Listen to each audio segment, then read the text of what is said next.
you, God, for all that you've done to us. You've been mighty, mighty good to us. As I take an inventory of my life, and I think about the hills and mountains that God has brought me through, I can't help but tell the Lord, thank you. Do I have any witnesses tonight?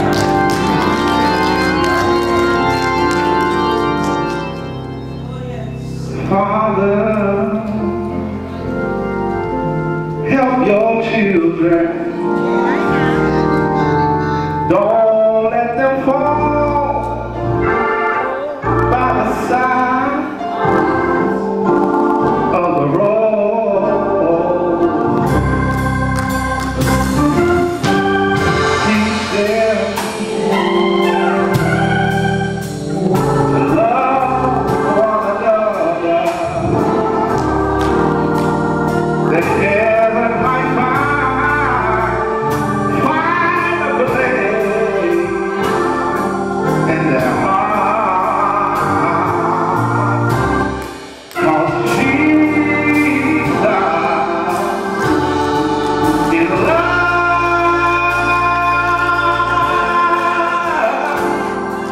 He won't let you down. And I know He's mine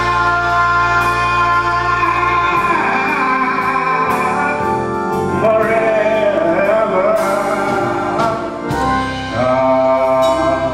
In my heart. Does anybody believe that yet? We've got to walk on, my God, walk on through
glory.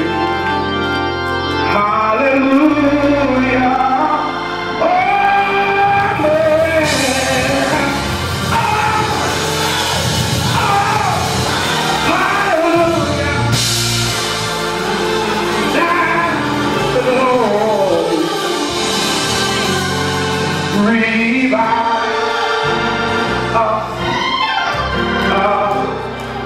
I wonder if anybody needs revival.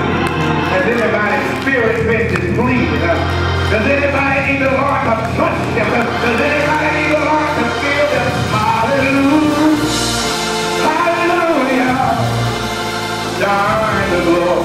I don't care what's going on in your life. Hallelujah. Oh, amen. Oh. Does anybody have a Spirit. Hallelujah. Die the Lord. Revive me again. Revive Union Bethel again. Revive us again. Speak to us, O God. Give us a word from on high. Amen. We need a touch from you, God. Amen. We need to feel your anointing. Amen. We need to hear your voice. Decrease me, increase you. Speak to these your people. In the name of Jesus. Amen. Amen. Our text was read earlier today, John chapter 4, verses 1 through 14. It's a familiar passage of scripture that speaks about the woman at the well and her conversation and her encounter, better to say, with a man named Jesus. I've learned over the years that no matter what you say, no matter what you do, no matter how nice you try to be, you just can't satisfy everybody. Amen. Amen. So our message today is, I know it's not grammatically correct. The pastor knows better. I went to school, but today our topic is I can't get no satisfaction. I just can't get no satisfaction. We are living in a day and time when we are plagued with many trials and tribulations. It seems like every time we watch the news, a different issue is rising. Mass murders in places where one would presume to be safe, such as schools and churches. We see drugs and violence in our communities, children losing their lives, and parents being gunned down right in front of their children. We see a joke of a leader leaving our government pad with all of these troubles in society. We also have trials and tribulations in our homes and in our schools and in our churches. And with these issues looming over us, our minds often wonder, why do I have to go through this? We find it difficult to keep pushing on our Christian journey. There's always some new issue. There's always some more mess. There's always some more gossip that's coming and trying to distract me from my focus. When I try to do right, evil is pressing on every hand. Folks are coming to me, putting negativity in my spirit, when all I want to do is come into this spiritual hospital called the church and be revived and renewed and inspired. I can't get no satisfaction. Today's text tells the story of a woman who was at Jacob's well in the heat of the day and has run into this man called Jesus. Throughout this portion of Jesus' ministry that's leading him to the cross, he was focused on getting to Jerusalem. But along the way, there were many people that he encountered. The Bible described many meetings between Jesus and people who were burdened, and people who were ill, people who were demon-possessed, and all of them were in need of assistance. And our text today is no different. There is one consistency that I found throughout all of these encounters, though, and that is that whenever someone came into contact with Jesus, they didn't leave him the same. I wish I had some people in the house today that knew what I was talking about. I wish I had some witnesses that can testify to the fact that they had an encounter with a man named Jesus, and ever since that day that nothing has been the same. Do I have any witnesses in the house today? One songwriter said that since I met Jesus, there's been a change, a burning deep down within, and it holds me with his unseen power, and it turns me from from all of my sin. Yes, when you met Jesus, something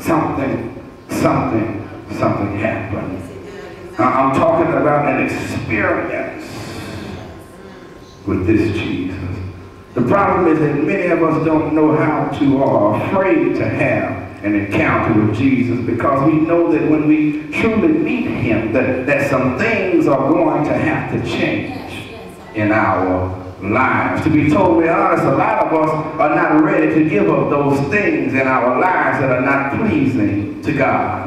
The old hymn of the church says, must Jesus bear the cross alone and all the world go free? No, there's a cross for everyone, and there's a cross for me. Yes, it's because of this fear to meet up with Jesus that we cannot find this satisfaction, this peace of mind that we seek. And since so many of us find ourselves seeking for peace and seeking for comfort and seeking for satisfaction, yet our spiritual bodies are trapped in a perpetual sense of unrest, I want to share with you 3 ways that Jesus can lead you to satisfaction. And now, the first way that Jesus can lead you to satisfaction is that he can get your attention. It's easy for us to become consumed with our own issues, with our families, with our jobs, our church work, our social organizations. We are creatures of habit. And sometimes we can become so drawn into our routines that we tune out everything and everyone around us. What are you trying to say, preacher? I'm trying to say that sometimes we are so focused on a particular mission that we miss the things going on around us. That is to say that we get so wrapped up in our own agendas that we miss opportunities to minister to God's people. We miss opportunities to share a word with someone. We miss opportunities to encourage someone. We even miss opportunities for someone to encourage us. We are so busy doing nothing that the something that really matters just passes us by. In our text we have this Samaritan woman that is going about her regular chores. She's carrying out her regular duties, and she comes into contact with Jesus. How many of us have had a similar experience? We are right in the place where something amazing is going on, but we are so absorbed that we miss it. It happens right here in church. The Spirit of God can be moving all over the church. People are praising. People are worshiping. Burdens are being lifted. Shackles are being loosed. But yet we are sitting idle as if nothing is going on. Jesus knew all about this Samaritan woman, so when she met him at the well, he asked her for a drink. Knowing the customs and the acts of her giving him a drink would make him ceremonially unclean, she said to him, how is it that you ask me for a drink? Jesus replies and he speaks to her about living water, but she still isn't all the way there. You see, she's not closely paying attention to what's going on. But down in verse 16, he tells her to go get her husband, and she says she doesn't have a husband. And this is where he captures her undivided attention, because he told her that she answered correctly because she had 5 husbands, and the one that she was with was not hers. I don't know about you, church, but I'm glad that I serve a God that knows how to get my attention. Even when I'm lost and confused, he cares about me enough to get my attention and set me back on the right path. How many of you know what I'm talking about today? Even when I was lost in a world of sin, God put some people in my life. He let some things happen to me. He let some people talk about me. He let some people lie on me. He let some obstacles cause me to fall. He let some sickness into my body. He let my finances dwindle to less than nothing. He did all of these things to get my attention. I'm so glad that he didn't leave me where I was. Yes, God knows how to get our attention. Now the second way that Jesus can lead you to the satisfaction that we're in search of is to show you that he's aware of your condition. Yes, after Jesus has gotten our attention, he will allow us to realize that he knows all about our situation. He knows about the pain that we feel. He knows about each burden that we bear. He knows about those nights that we fall asleep on tear-stained pillows. Well, what are you trying to say, preacher? I'm trying to tell that person that is weak and heavy laden, that person that feels like they're in this thing all alone and that nobody can possibly understand what they are going through, that Jesus knows about each and every one of your struggles. And in other words, there is somebody that not only knows about your situation, but he has the power to turn that thing around. In our text, the Samaritan woman, this mixed breed, this person who Jewish society had cast aside and counted out, this woman who could have come to the well, she had to come in the heat of the day, because even her own kind had shunned her for the life that she was living with someone else's husband. Jesus looked past all of that and met her just where she was, at the well. My brothers and sisters, I submit to you this morning that we need to go to the well. Some theologians say that Jacob's well was the same well that Joseph's brothers threw him into before they sold him into slavery. This well to me serves as a place of healing and restoration. It serves as a place of deliverance. Yes, we need to be at the well today, because if we make it to the well, that there we will have an encounter with Jesus. And I know some people saying that Pastor said all this year we're going to be preaching about the Holy Spirit and we're igniting the fire. Well, you know, I'm going to tie it in. You just give it. Let's think about it. He said, when she went to get water, he said, this water that I have is a water that will make you never thirsty. What water do you think that was he was speaking about? What water was that he was talking about? The Holy Spirit. Y'all with me now, huh? Right? I can hear someone asking the question, well, why do I want to have an encounter with Jesus? Well, to that person I say that when you truly meet Jesus, and I'm not talking about what mama and daddy told you or grandmama and granddaddy told you, but I'm talking about having an experience with him for yourself. Some things are going to change in your life. Once you allow him to enter into your heart, that everything is going to change. The psalmist said, what a wonderful change in my life has been wrought since Jesus came into my heart. I have light in my soul for which long I have sought since Jesus came into my heart. I don't know about you, church, but I need to be at the well because I need Jesus in my life. I need to get some of that water. I need that Holy Spirit that he was talking about, because I'm tired of living the same old way. I'm tired of running around the world lost and confused. I need a change. I want more out of life. I believe that there has to be a better way for me to live. So Jesus, I need you to come into my heart and search me and cleanse me, heal me, deliver me, save me, wash me, anoint me, appoint me, consecrate me, mold me, hold me, love me, use me. Lord, I need you.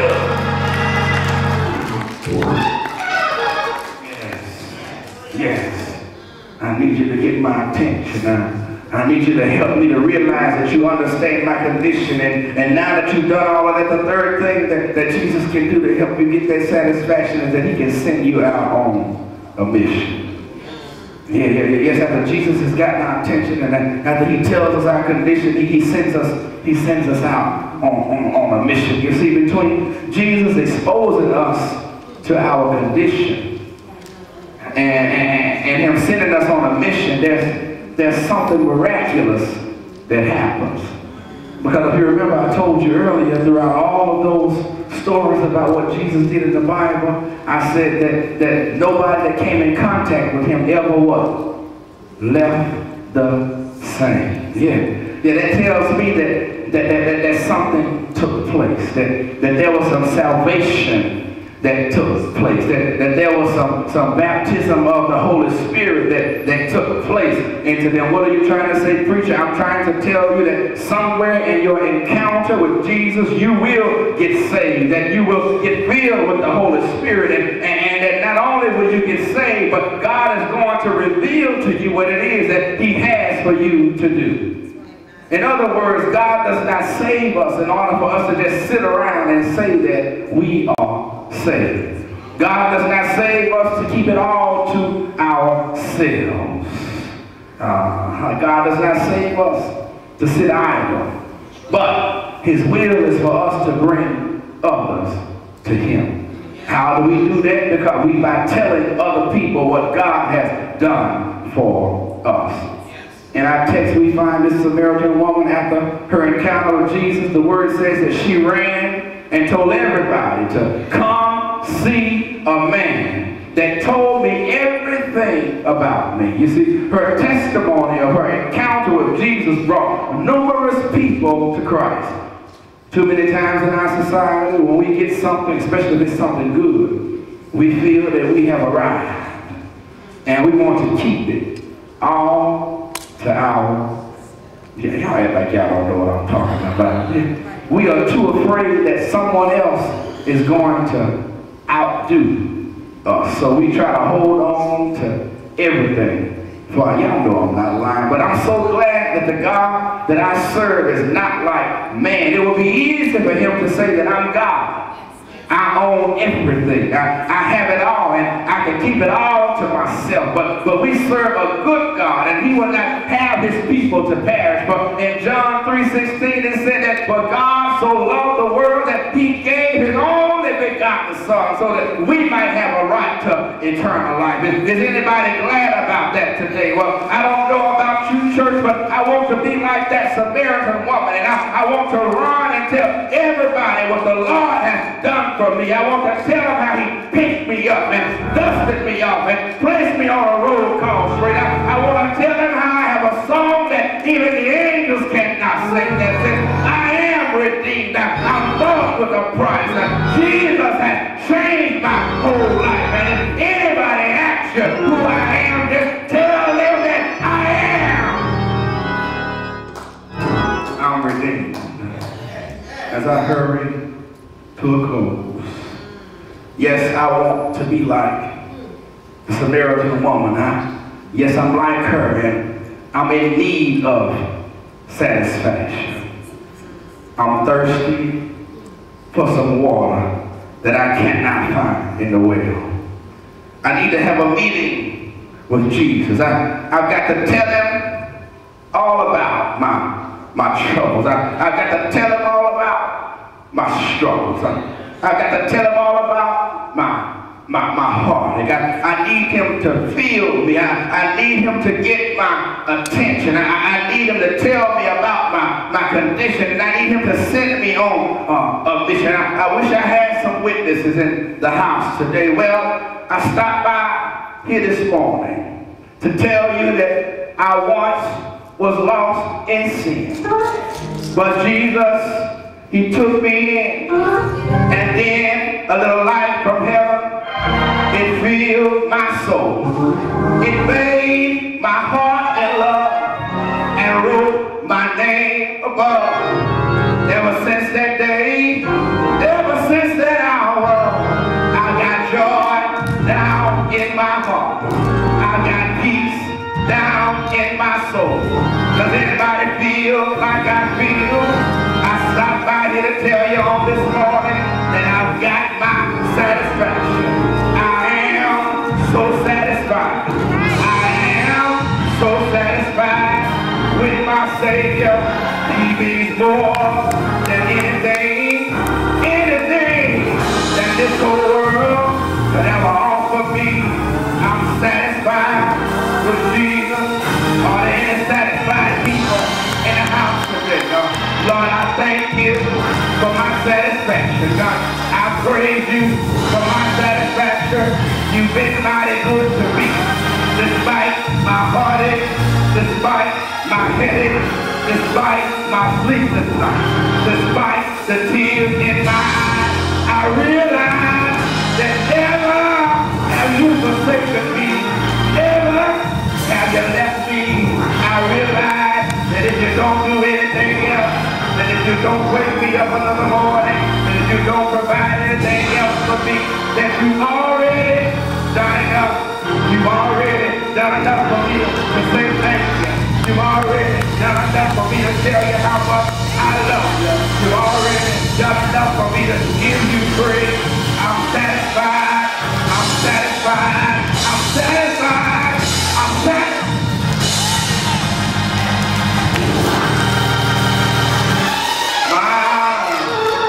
I know he's all right. Does anybody know he's all right in the house today? Has he ever been good to you? Oh yeah! Yeah! Yeah!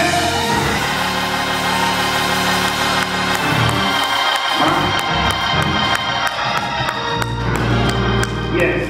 Oh yes. We serve a good God. Oh yes.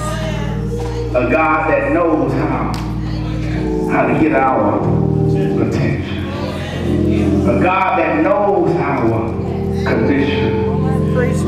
And a God that will turn around and send you on a mission. All right. No matter what you do, you can't please everybody. Can't please everybody. But the only person that you need to be worried about pleasing is God. Oh yes. I urge each and every one of you, if somebody approaches you with foolishness, with gossip, with mess, with nonsense, your response will be, I can't allow that mess to get in my spirit. Because mess begots mess. Trouble begots trouble. And I'm trying to get to Jesus. I'm not trying to let that foolishness cause me to stumble on my Christian journey. I don't know about you, but my mind is set, my heart is fixed on getting to heaven. God has been too good to me. I've been through too many things. I've had too many heartaches. I've come through far to turn around now. All right. My mind is made up. My heart is fixed. Oh yes. I won't turn back. As we stand all over the place today. All right. There may be someone here who feels that perpetual unrest. There's an uneasiness about you. Nothing you do can give you comfort. Nothing you do can give you peace. You're holding on to things. You're holding on to issues, to hurt, to struggle, to trials, whatever it is. You don't have to stay in that state. You don't have to be like the sermon title said that you can't get no satisfaction. You can have that satisfaction. That satisfaction comes through Jesus. That satisfaction comes through the gift of His Holy Spirit. It's available to you today. You don't have to continue in the cycle that you're in. We serve a good God. He's faithful and just to forgive you of all that you have done. There's nothing too big There's nothing too hard for God. Oh, yes. All you have to do is step out on faith. All right. And he'll meet you right here. The doors of the church are open. Today is your day. Today is your time. Will there be one? Oh, yes. There may be someone who's looking for a church home. If you need a church home, we stand here ready to accept you now. We have your hands out to our work. There may be someone who was saved, but they lost their self along the way. And they said, Lord, that I need to come back to you. I'm sorry for what I've done, God. I need you to forgive me. I need you to wash me and accept me and bring me back into right relationship with you. Today is your day. You don't have to leave here the same.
You got to do what you got to do. You see, the Lord led me to ask to lead this year with moving with the Holy Spirit, because we need the Holy Spirit in this place. There are evil forces that work to try to divide this congregation. They sow seeds of dissension. They sow seeds of strife. But you know, the God that I serve, He will give you this gift called discernment. And I pray today that God will allow each one of you that when that devil comes at you telling you something that's not right, that the Lord will pull the scales off of your eyes and you will be able to see and know and understand and recognize that devil when it comes and send it out the other way.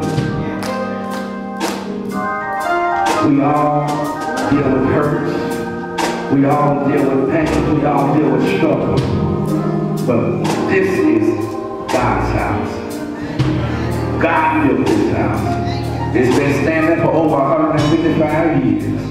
And nothing that we do will be able to destroy what God has planned here in this house. So, you can fight, you can fuss, you can quarrel, but none of that will do anything but hurt you for working against God's program. Sister Dixon is coming down. Sister Dixon is coming down and she's going to lead us in a prayer. Many of you know that we are dealing with some litigation.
And the sweet communion of His Holy Spirit rest, rule, and abide with us both now and forevermore.